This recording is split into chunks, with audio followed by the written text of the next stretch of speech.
नमः समय साराय स्वानुभूत्या चकासते चित्स्वभावाय भावाय सर्वभावान्तरक्षिरे वन्दितु सर्वसिद्धे ध्रुवमचलमणोवमं गतिं पत्ते वोक्ष्यामि समयपाहुड ब्रह्मोऽसुध केवली भड़िदम्। समय सार जी ग्रंथाधिराज पुण्य पाप अधिकार पर अपनी चर्चा चल रही है और शुभ अशुभ दोनों ही कर्म हैं ऐसा बताकर ज्ञान को ही मोक्ष का कारण कहा, अर्थात ज्ञान को ही सुख का कारण कहते हैं, ज्ञान को ही मुक्ति का कारण कहते हैं। ज्ञान से सब कुछ होता है, लोक में भी सब कुछ ज्ञान से होता है और पारलौकिक भी सब कुछ ज्ञान से ही होता है। देखो एकदम सिंपल बात करें कि किसी का भाव है दान देने का, दान भी ज्ञान से ही दिया जाता है। किसको दें, कैसा दें, कितना दें, एग्जाम्पल है समझने के लिए, है ना। सुपात्र को दान दें, कुपात्र को दान नहीं दें, इससे बंद होता है, कुभोग भूमि आदि का बंद होता है। ये जानेंगे ही नहीं तो एक कदम नहीं चल सकते। एक कदम कदम कदम पर हिंसा भरी है, कदम कदम पर। जब जानेंगे तो सहज ही ज्ञान में सावधानी होती है, जानने पर सावधानी होती है, जानने पर सर्वत्र पापों से बचा जा सकता है, जानने पर मुक्ति होती है। सब काम ज्ञान से होता है, ये कहना है। धर्म की नैमित्तिक क्रियाएं भी ज्ञान से ही होती हैं, है ना। और ये तो पारलौकिक बात है। तो कह रहे हैं कि बहुत से जन व्यवहार में ही राचते हैं, बहुत से विद्वान जन व्यवहार में ही राचते हैं, ऐसी बात आई। और वे अज्ञान से शुभ भाव को मोक्ष का कारण जानते हैं, इस प्रकार उसको चाहते हैं। इतनी सब बातें आई, है ना। अभी देखो ये गाथाओं के बाद अब अमृतचंद आचार्य भगवान कलश कहते हैं। अब इसी अर्थ के कलश रूप 2 श्लोक कहते हैं। कल तक चर्चा हुई, क्योंकि आत्मा का मोक्ष होता है तो फिर उसका कारण भी आत्म स्वभावी होना चाहिए। कितना अच्छा लॉजिक दिया है। जड़ स्वरूपी चीजें, जड़ स्वरूपी चीजें आत्मा का हेतु कैसे बन सकती है? आत्मा का हेतु आत्मा बनेगा, जड़ का हेतु जड़ बनेगा। सिंपल सा कॉन्सेप्ट है ना।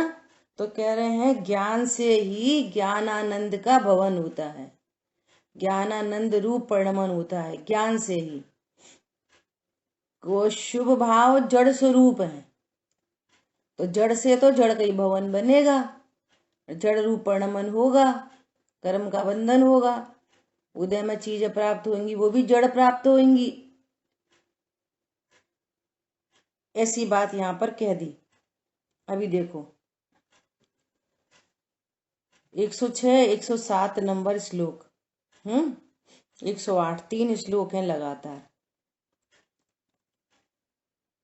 वृत्तम ज्ञान स्वभावेन ज्ञानस्य भवनं सदा एक द्रव्य स्वभावत्वान् मोक्ष हेतुस्तदेव तत् वृत्तं कर्म स्वभावेन ज्ञानस्य भवनं नहि द्रव्यांतर स्वभावत्वान् मोक्ष हेतुर्न कर्म तत्। देखो 2 श्लोक पढ़ते हैं। पहले क्या कह रहे हैं? श्लोकार्थ। ज्ञान एक द्रव्य स्वभावी है। ज्ञान एक द्रव्य स्वभावी है, अर्थात जीव स्वभावी होने से ज्ञान के स्वभाव से सदा ज्ञान का भवन बनता है। इसलिए ज्ञान ही मोक्ष का कारण है।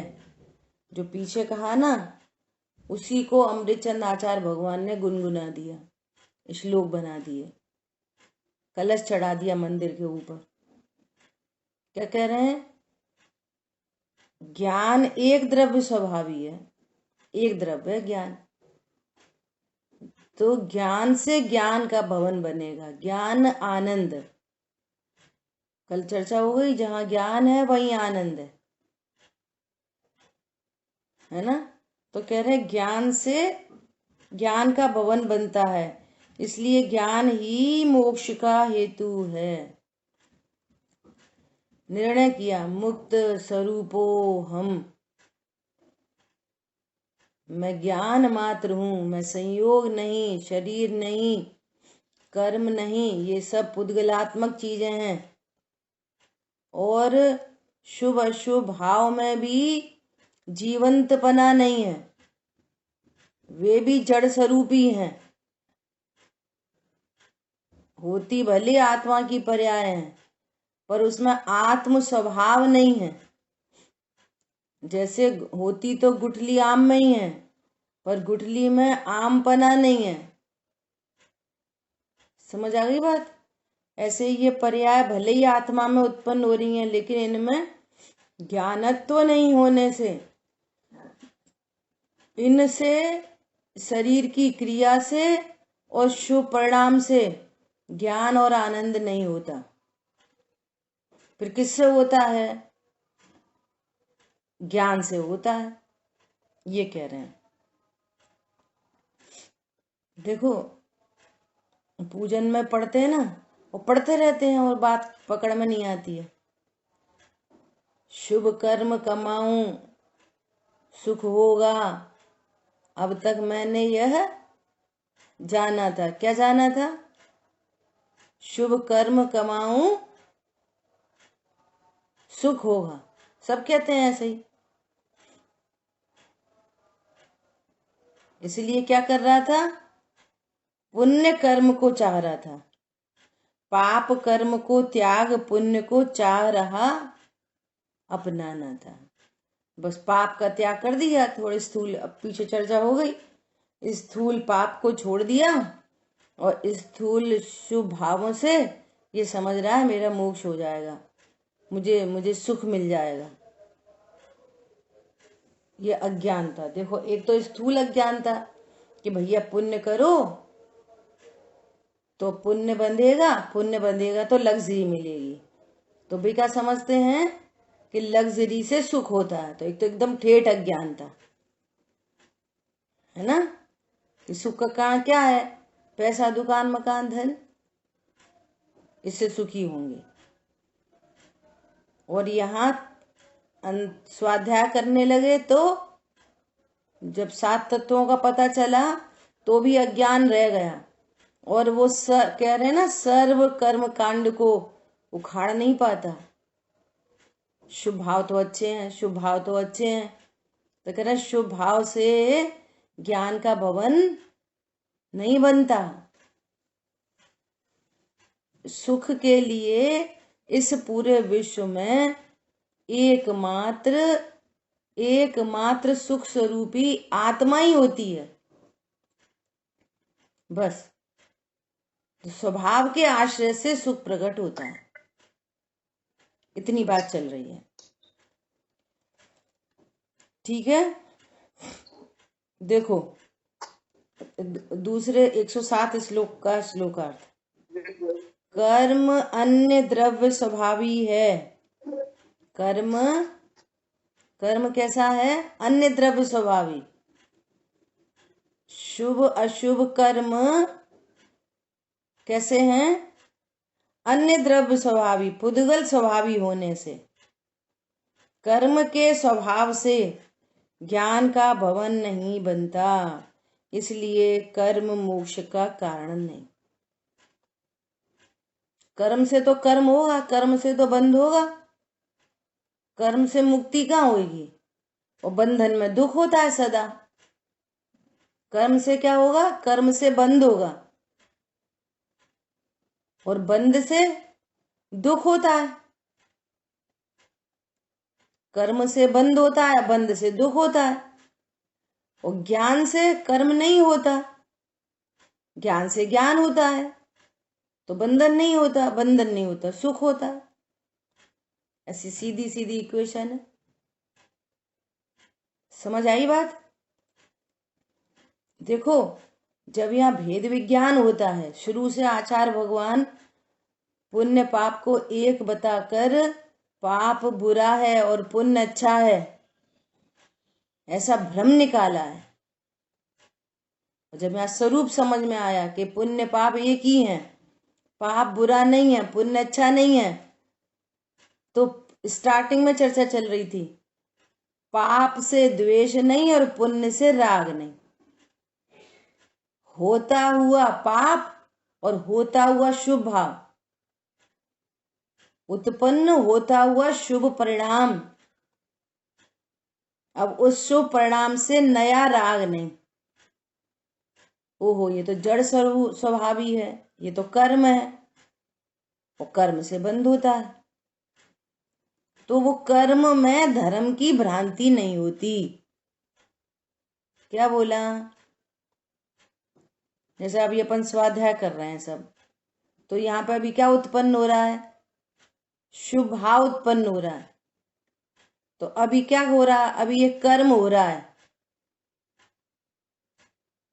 उपयोगात्मक देखें तो अभी ये क्या चल रहा है? कर्म। इस कर्म में हम धर्म कैसे होता है ये सीख रहे हैं। क्या बोला? इस कर्म में धर्म कैसे होता है हम ये सीख रहे हैं। ये शुभ कर्म है, धर्म नहीं है। पॉइंट समझ में आया? नहीं तो लोगों को ऐसा कृत्य कृत्य हो जाते हैं। क्या? हम तो स्वाध्याय करते हैं, तो भैया स्वाध्याय में क्या सीखते पढ़ते हो? क्या सीख रहे हो स्वाध्याय में? परद्रव्य सुख के हेतु हैं कि दुख के हेतु हैं? क्या सीख रहे स्वाध्याय में? शुभ अशुभ भाव के हम करता हैं कि अकर्ता हैं? शुभ परिणाम से बंध होता है, वो बंध लाभदायक है कि नुकसानदायक है? और शुभ कर्म के उदय में जो सामग्री मिल रही है वापस, उससे लाभ होता है कि हानि होती है? और ये शुभ भाव कर्म है कि धर्म है? और धर्म आत्मा के आश्रय से होता है कि अन्य के आश्रय से होता है? ये सारी बातें हम स्वाध्याय में सीख रहे हैं। धर्म कैसे प्रकट होता है? धर्म मतलब शांति।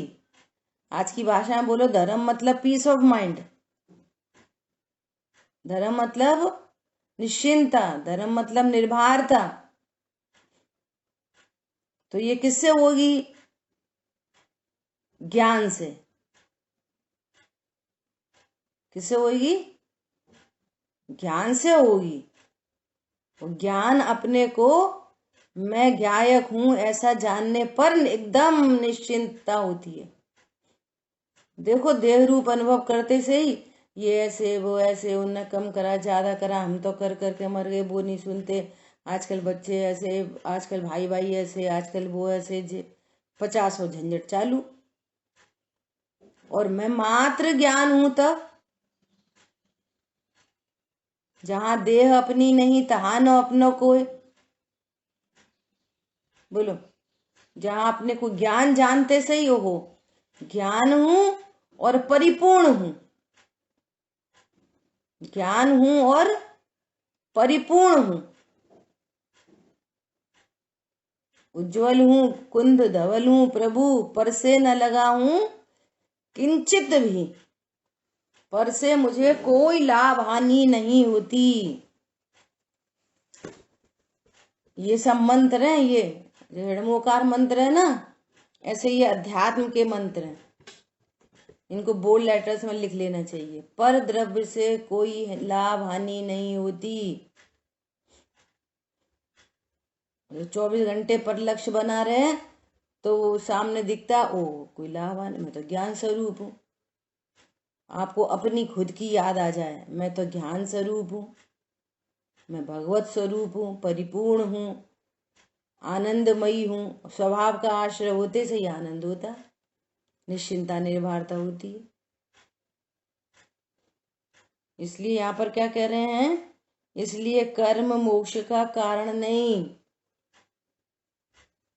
तो पाप से द्वेष नहीं और पुण्य से राग नहीं। समझ आई बात?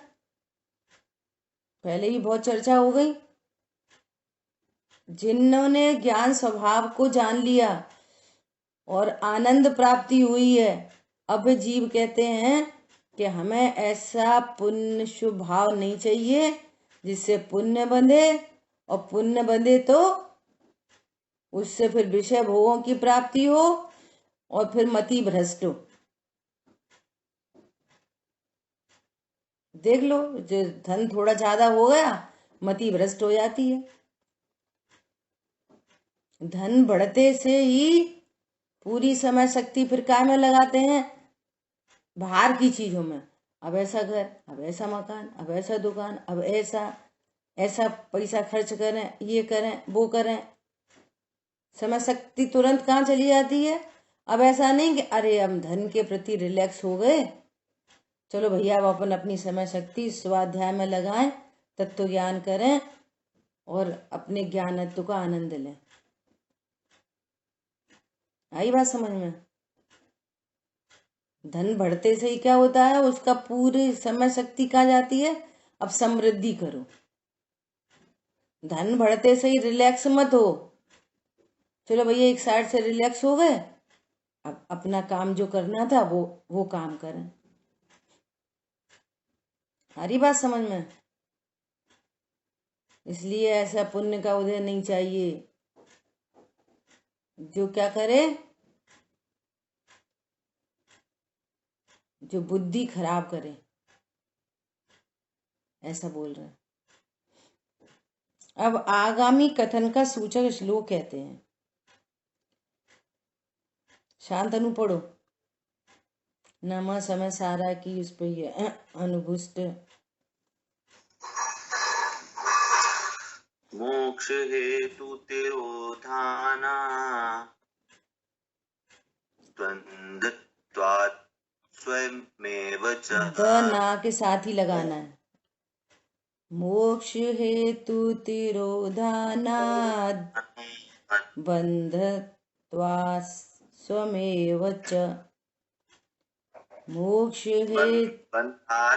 बन्धात् स्वयमेव च। मोक्ष हेतु तिरोधा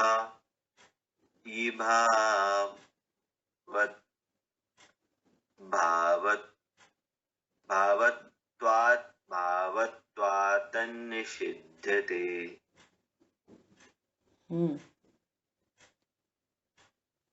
अब आगामी कथन का श्लोक कहते हैं। क्या कहते हैं? कर्म मोक्ष के कारणों का तिरोधान करने वाला है। देखो,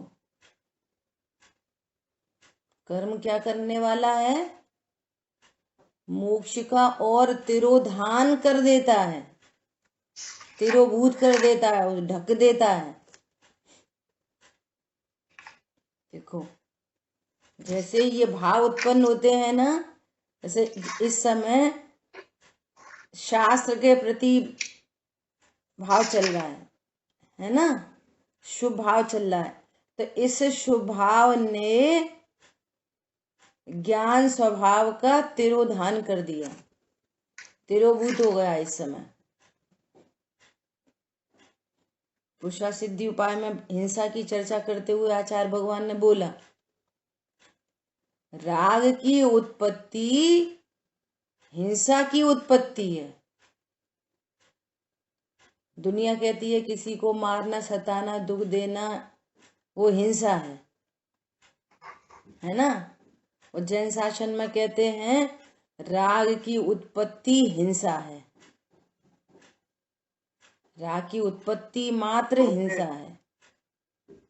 अब वहां भेद नहीं डाला कि शुभ राग के अशुभ राग, कोई भी राग उत्पन्न हो, शुभ हो कि अशुभ हो, वो हिंसा है। किसकी हिंसा है भैया, किसकी हिंसा? अभी हम किसकी हिंसा कर रहे? किसी को मार रहे, सता रहे, दुख दे रहे, क्या कर रहे हैं अभी हम? आत्मा की हिंसा। तो कह रहे हैं आत्मा की हिंसा, तो आत्मा की तो हिंसा होती नहीं है। आत्मा की हिंसा हो गई, संवर निर्जरा मोक्ष की हिंसा होती है। हाँ, तो समझना किसकी हिंसा होती है? शांति की हिंसा होती है, आत्म शांति नहीं होती। क्या बोला? अपनी शांति की हिंसा करते हुए ये शुभ भाव उत्पन्न होता है। क्या बोला? अपनी शांति की हिंसा करते हुए ये शुभ भाव उत्पन्न होता है। क्यों? छद्मस्त का ज्ञान एक समय में एक को ही जान सकता है। अभी ये परद्रव्य का लक्ष्य हुआ, शुभ भाव उत्पन्न हुआ, उसका लक्ष्य हुआ, तो इस समय आत्म लक्ष्य नहीं हो सकता, और आत्म लक्ष्य नहीं हो सकता तो अपनी शांति नहीं प्रकट हो सकती। तो ये शुभ परिणाम आत्म शांति का घात करते हुए उत्पन्न होता है, जिसे अज्ञानता से जीव जिसमें राचते हैं, दिल से लगा कर रखता है, छाती से लगा के रखते हैं वे शुभ भाव को, अणुव्रत महाव्रत। समझ में आ रही है? वे आत्म शांति का घात करते हुए उत्पन्न होते हैं। और इससे और क्या होता है? ये बंद स्वरूप है, इससे बंद होता है। देखो पांचों पांडव, आत्म शांति चल रही थी, छठवां सातवां गुणस्थान, छठवां सातवां गुणस्थान, शांति चल रही थी, और एक परिणाम उत्पन्न हुआ कि ये मुनिराज कैसे सहन कर रहे होंगे इतना घोर उपसर्ग। तो इस परिणाम ने क्या किया? आत्म शांति का घात कर दिया और बंद हो गया। क्या हुआ? अब तीन मुनिराज को ऐसा कोई शुभ विकल्प नहीं आया, तो वो कहां चले गए? सीधे मोक्ष। उनकी आत्म शांति का घात नहीं हुआ, और यहां क्या हो गया? आत्म शांति का घात हो गया। आत्म शांति का घात नहीं हुआ, अकेला बंद हुआ। बोलो 33 सागर पता है कितना समय होता है? 33 सागर, वो कितना बड़ा गड्ढा खोद दो, फिर उसमें वो भेड़ के अग्रभाग बाल सबसे कम साइज का जो होता है, वो भेड़ के बच्चे का बाल भरो गड्ढे को ठसाठस, और फिर 100 वर्ष में एक बाल निकालो, तब कितने कितने वर्ष लगेंगे? बोलो। अभी सुन सुन के भी ऐसा ऐसा पक्के हो जाते हैं कि हाँ हमें जी, तो हमें पता है।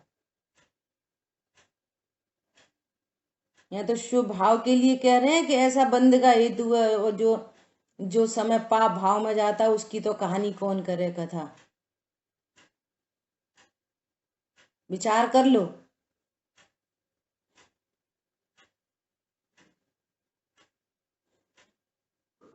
बोलो, तब भी वो कुछ अद्धा पल्ल फिर सागर इतना बड़ा, और फिर 33 सागर। एक सागर इतना बड़ा, फिर 2 सागर, 3 सागर, 4 सागर और 33 सागर। डिमोशन हो गया, चौथा गुण स्थान। और फिर वापस आएंगे, फिर गर्भधाम में जाएंगे, फिर मनुष्य भव, और तब वापस कार्यक्रम होएगा। कल्पना करो।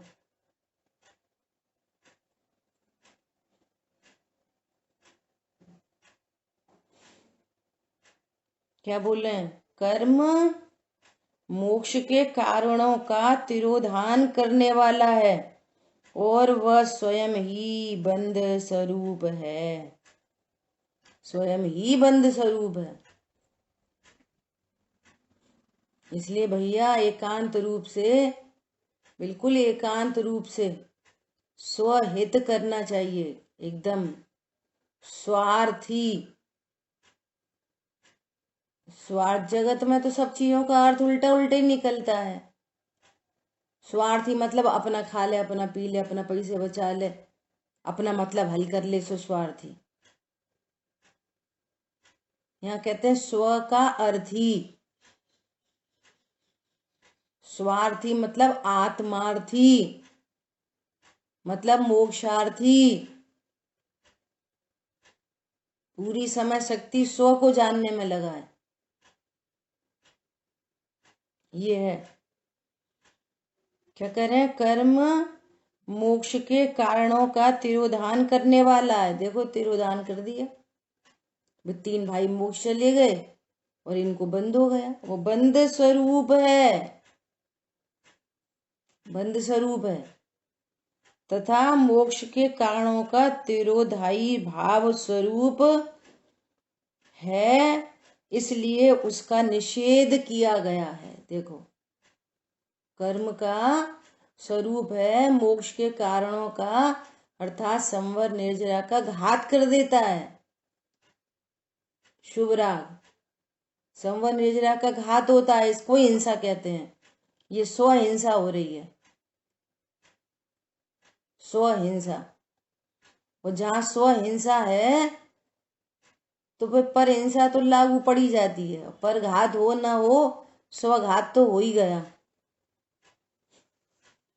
अभी टेक्निकल बात है, इतनी गंभीर बात है, समझ में नहीं आया तो सामान्य जीव तो ये स्वीकार करने तैयार नहीं। बोलो अभी हम क्या हिंसा कर रहे? अभी हमने क्या हिंसा की? तो कह रहे हैं पर की हिंसा तो छोड़ो, स्वघात का महापाप है। क्या बोला? जैसे कोई ऐसा बोले, लोक में भी, अभी लोक की व्यवस्था देखो, कोई ऐसा बोले मैं अपने परिवार से बहुत परेशान था, बहुत परेशान था, बहुत परेशान था, तो फिर मैंने आत्मघात की कोशिश की। अब किसी प्रकार से की, फांसी पर लटका, ट्रेन से, और बच गया। लोक में भी आत्मघात करने चला और बच गया, तो बोलो लोक में भी उसको दंड व्यवस्था है कि दया व्यवस्था है? सही बात है, बेचारा बहुत परेशान था, घर वाला। तुम परेशान हो के परेशान घर वालों से बाद में देखेंगे तुमने आत्मघात का इतना बड़ा अपराध कैसे किया? बोलो। तो बात की बात है कि तुम हैरान थे कि परेशान थे। लोक में भी आत्मघात करने वाले को दंड दिया जाता है। ये तो पारलौकिक बातें हैं। समझ में आ रही है बात? अरे भैया हम तो बहुत दुखी हैं, बहुत परेशान हैं। अरे हे भगवान, हे भगवान, हे भगवान। हे भगवान नहीं, हूं भगवान, हूं भगवान। इतनी बड़ी आर्ट ऑफ लिविंग हाथ में है अपने आज। समझ में आ रही है बात? क्या बोल रहे हैं? ये जो भाव है, शुभ राग है, ये मोक्ष के कारणों का तिरोधाई भाव स्वरूपक है। अब दुनिया को पता नहीं चलता ना, तो ऐसा बोलते हैं अच्छा अणुव्रत नहीं पालन करेंगे। भैया अणुव्रत भी मोक्ष का तिरोधाई करने वाला परिणाम है। अणुव्रत भी मोक्ष के कारणों का घात करता है। जब तक अणुव्रत है तब तक महाव्रत नहीं हो सकते। कल अपन ने चर्चा की थी। नीला बल्ब जल रहा है तो पीला सफेद बल्ब की रोशनी नहीं दिखेगी।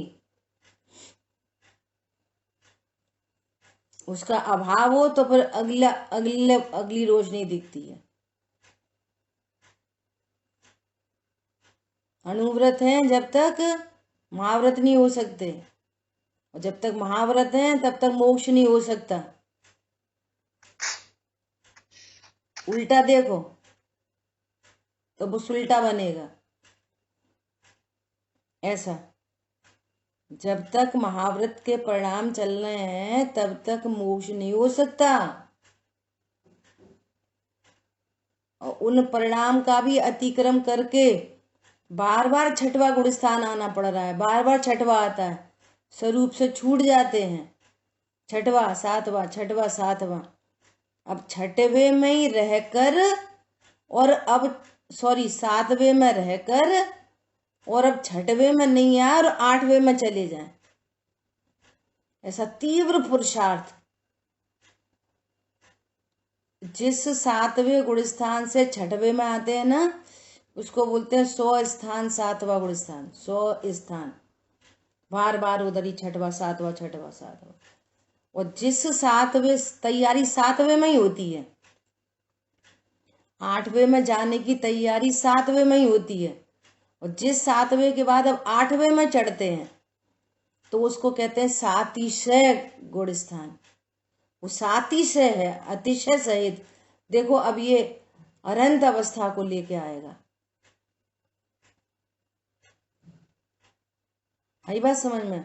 अब मोक्ष का तिरोभाव नहीं होगा, अब अनंत सुख की प्राप्ति होने जा रही है। अनंत सुख की प्राप्ति। देखो अपने को बार बार ये विकल्प आता है कि यदि किसी को ईमानदारी से ये श्रद्धान हो कि छपक श्रेणी आरोहण होता है और अनंत काल के जीव सुखी हो जाता है, तो फिर बोलो अपने को क्या करना चाहिए? बोलो। वे भी जब तक छठवा सातवां हो रहा है तब तक यहाँ संसार दशा में है। सातवें गुणस्थान में राग की दशा है, आकुलता की दशा है। बोलो वे मुनिराज आत्म स्वभाव के सन्मुख होते से सर्वज्ञता, अनंत सुख, अनंत वीतरागता को प्राप्त करते हैं। तो हमें क्या करना चाहिए? बोलो, हमें अपने समय को कहाँ लगाना चाहिए? यदि सामायिकी की विधि नहीं पता, स्वरूप क्रिस्टल क्लियर नहीं है, तो अपने स्वरूप को समझने के लिए फिर जिनवाणी का सहारा लिया जाता है। फिर अपने मैक्सिमम समय को जिनवाणी में लगाना चाहिए, फालतू समय नहीं। अब ये श्रद्धान हो जाए कि देखो कि ये जो परिणाम है ये बंद के हेतु कह रहे हैं, इस शुभ भाव को बंद का हेतु कह रहे हैं, ये मोक्ष का तिरोधान दान करने वाला है, दूर करने वाला है मोक्ष को। तो अशुभ भाव क्या करने वाले हैं?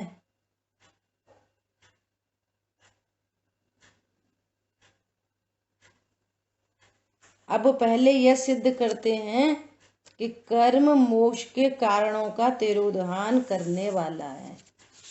देखो अब है ना, अमृतचंद आचार्य देव ने आगामी गाथाओं के सूचना देने वाला कलश कह दिया।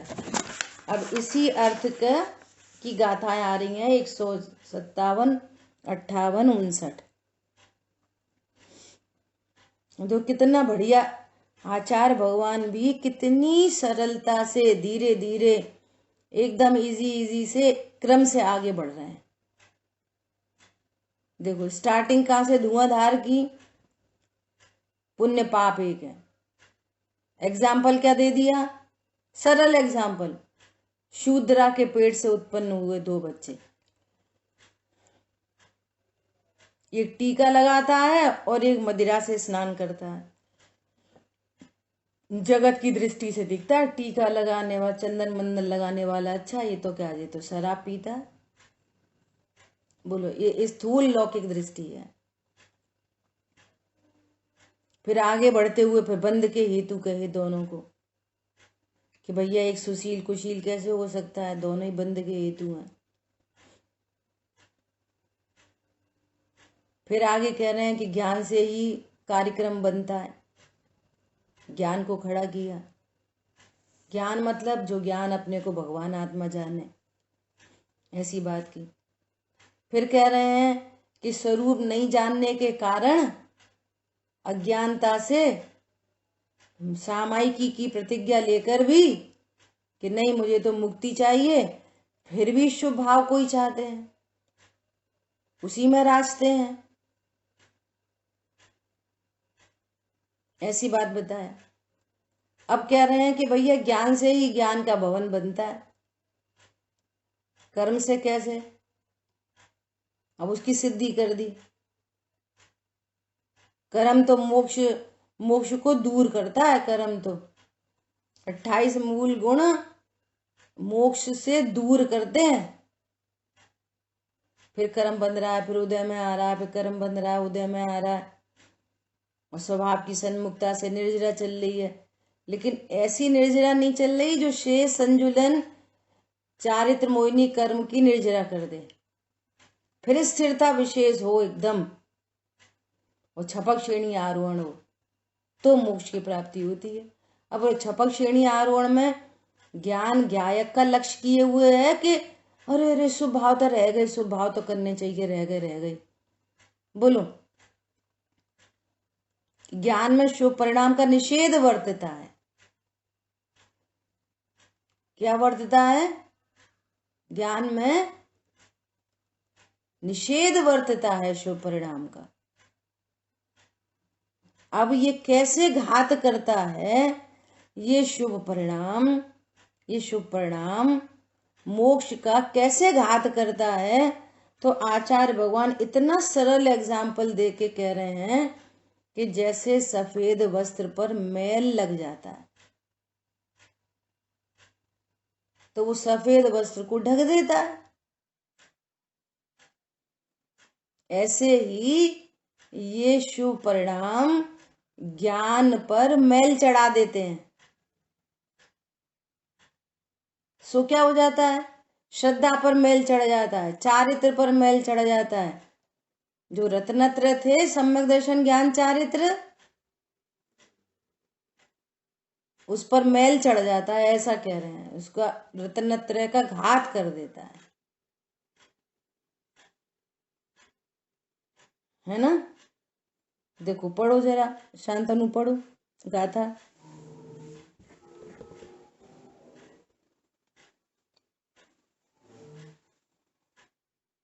अनम्यूट करो। वत्थस्य सेद भावो जहणा से दीमल मेल सतो मिच्छत मलोक्षणम तः सम्मत्तम खूणादवम।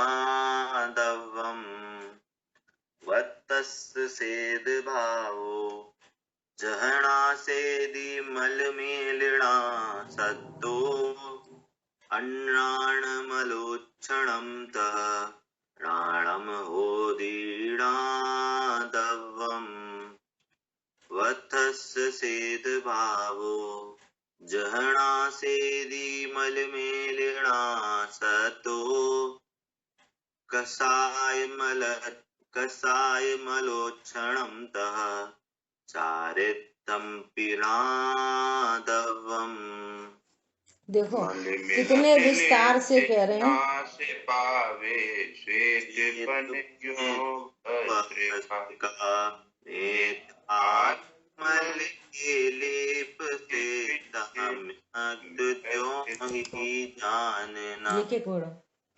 मलिन लेप जुनाच पावे बन जो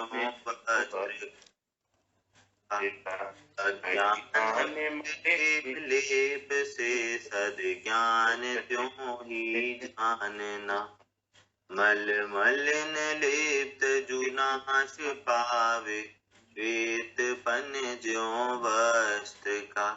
चारित्र पावे नाश, लेप्त कषाय मल से जानना।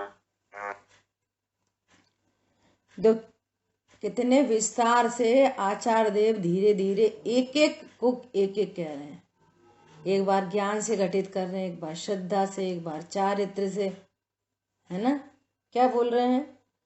जैसे वस्त्र का श्वेत भाव मैल के मिलने से लिप्त होता हुआ नष्ट हो जाता है।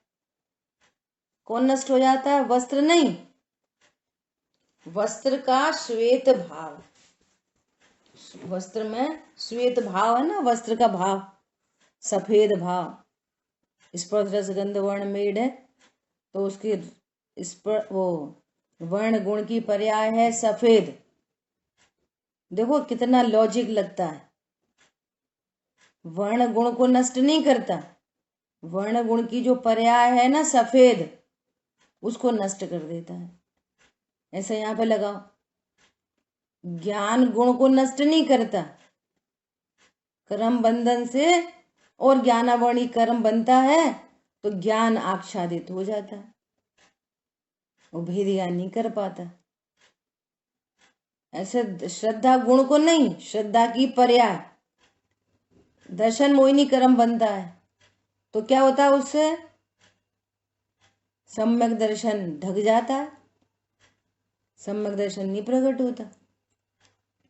ऐसी चारित्र में वीतरागता प्रकट नहीं होती और राग उत्पन्न होता है ना। ऐसा यहाँ पर कह रहे हैं, तीनों पर्याय के लिए अलग अलग कह रहे हैं। देखो, जैसे वस्त्र का श्वेत भाव मैल के मिलने से लिप्त होता हुआ नष्ट हो जाता है, तिरोभूत हो जाता है, अर्थात ढक जाता है, उसी प्रकार मिथ्यात्व रूपी मैल से व्याप्त होता हुआ, लिप्त होता हुआ सम्यक तो वास्तव में तिरोभूत होता है, ऐसा जानना चाहिए। बोलो, स्वरूप जानते नहीं है और शुभ राग को चाहते हैं, कर्म को ही धर्म का कारण समझ रहे हैं कि हम तो धर्म कर रहे हैं। तो शुभ भाव क्या है? राग है, और पहले सिद्धि हो गई है कि राग से बंद होता है। बंद किससे होता है? राग से ही ज्ञानावणी बंद होता है। सुन लो, राग से ही दर्शनावणी, राग से ही चारित्र मोहिनी, और राग से ही अंतराय, और राग से ही आयु नाम गोत्र वेदनी। राग परिणाम से सर्व कर्म का बंध होता है, और राग की उत्पत्ति अज्ञान से होती है। इसलिए पीछे भी बोला डायरेक्ट से अज्ञान से बंध, सम्यक ज्ञान से मुक्ति। सम्यक ज्ञान होता है तो राग उत्पन्न नहीं होता, वीतरागता उत्पन्न होती है, तो वो तो वस्त्र को और श्वेत कर देता है। और राग की उत्पत्ति होने पर क्या कह रहे हैं कि मैल चढ़ जाता है, तो मिथ्यात्व रूपी मैल से व्याप्त होता हुआ, लिप्त होता हुआ सम्यक वास्तव में तिरोभूत होता है, ढक जाता है, उत्पन्न नहीं होता सम्यक, तो है ना। ऐसा जानना चाहिए। जैसे वस्त्र का श्वेत भाव मैल के मिलने से लिप्त होता हुआ नाश को प्राप्त होता है, तिरोभूत हो जाता है, उसी प्रकार अज्ञान रूपी मैल से व्याप्त होता हुआ, लिप्त होता हुआ ज्ञान तिरोभूत हो जाता है। ऐसा जानना चाहिए। बोलो, दुनिया क्या समझ रही है, हो क्या रहा है? गजब की बात है, कुछ होश नहीं है कुछ भी। षट कर्माणी दिने दिने, हम तो पूजा पाठ स्वाध्याय करते, ऐसा करते, ऐसा खाते, ऐसा पीते। पता है तुम्हारा श्वेत वस्त्र मलिन हो रहा है,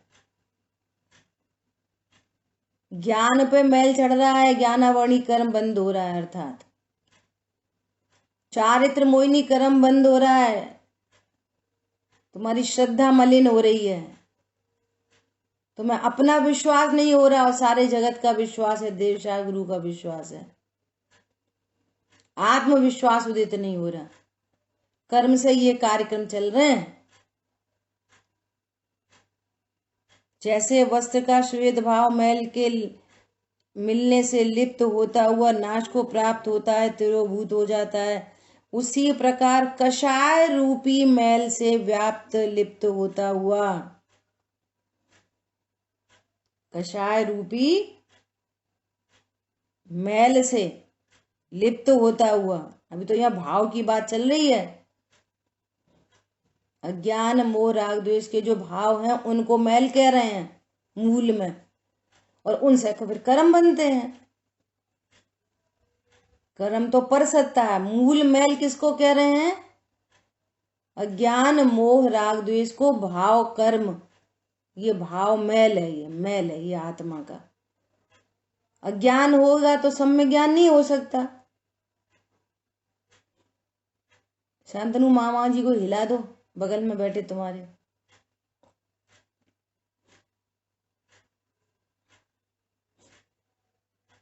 जागते रहो।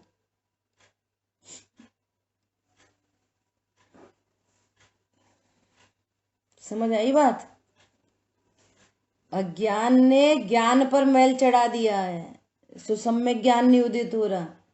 मिथ्या दर्शन है तो फिर सम्यक दर्शन नहीं हो सकता, और मिथ्या चारित्र है तो सम्यक चारित्र नहीं हो सकता। इसने खुद ही मैल चढ़ा रखा है अपने ऊपर, और फिर कर्म का बंध होता है, फिर चार गतियां खड़ी हो जाती हैं। बोलो कैसी अद्भुत बात है?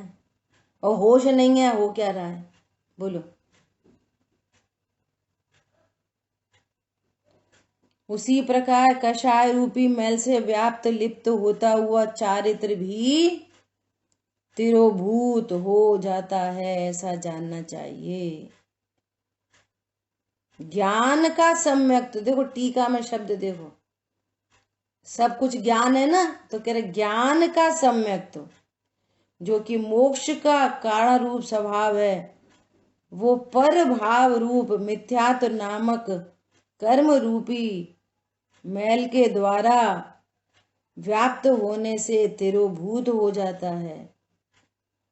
जैसे परभाव स्वरूप मैल से व्याप्त होता हुआ श्वेत वस्त्र का स्वभाव भूत श्वेत स्वभाव तिरोभूत हो जाता है। देखो बहुत इंपॉर्टेंट बात है ये। श्वेत ज्ञान अर्थात आत्मा है ना, ज्ञान से बात कर रहे हैं ना, ज्ञान से, पूरी बात ज्ञान से कह रहे हैं। ज्ञान का ज्ञान लिखा है नीचे से, ज्ञान का ज्ञान। हाँ, ज्ञान का ज्ञान, जैसे पीछे बोला ना, ज्ञान का ज्ञान, ज्ञान का ही श्रद्धान, ज्ञान का ही चारित्र, चारित्र ज्ञान ही थिर होता है, ज्ञान ही विश्वास करता है, ज्ञान ही ज्ञान करता है। पूरी चर्चा यह ज्ञान से उठा रहे हैं आचार्य भगवान, वहीं से बात चल रही है। क्या? मोक्ष का कारण ज्ञान है, सुखी होने का कारण ज्ञान है, ज्ञान से बात कर रहे हैं। देखो आत्मा तो सबके पास है, लेकिन उस आत्मा का ज्ञान चाहिए। तो उधर कह रहे हैं भैया ज्ञान से सब कुछ होएगा, ज्ञान सर्व समाधान कारक है। तुम सोच रहे हो हम राग से सब कुछ कर लेंगे, तो राग तो स्वयं ही अंधा परिणाम है। वो कषाय रूपी मैल है, मैल से ऐसा शुभ अशुभ वृत्ति एकांत दुख अत्यंत मलिन संयोगी है, मैल है, शुभ अशुभ भाव मैल है, अज्ञान विधाता है इनका। तो उसने क्या किया? अज्ञान ने आत्मा में कुछ नहीं किया, सब में ज्ञान का तिरोभाव हो रखा है।